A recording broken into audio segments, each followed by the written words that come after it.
রাত প্রায় 1-2টা। অমিত তার বাদাবাড়িতে এসেছে ছুটিতে। গ্রামে গিয়ে সে বেশ খুশি, কারণ সারাদিন বন্ধুদের সাথে ধান খেতে খেলাধুলা, পুকুরে ঝাপাঝাপি, সব মিলিয়ে দারুণ সময় কাটছে। কিন্তু আজ রাতে তার ঘুম আসছে না।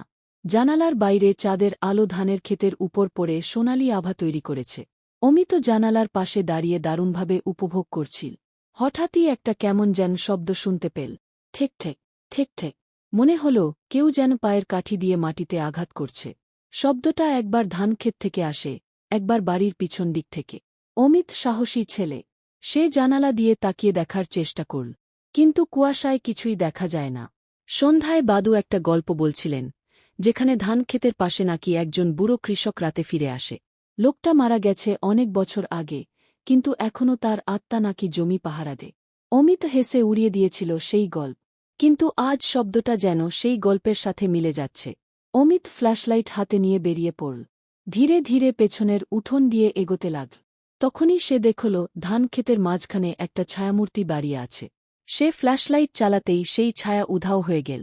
অমিত ভয়ে দৌড়ে দাদুর ঘরে গিয়ে শুয়ে পড়ল। পরদিন সকালে গ্রামের লোকেরা জানাল, গত রাতে ধানক্ষেতে বন্য শেয়াল ঢুকেছিল। কিন্তু অমিতের মনে এখনও একটা প্রশ্ন, সে কি সত্যিই শেয়াল দেখেছিল, নাকি কিছু অন্যরকম।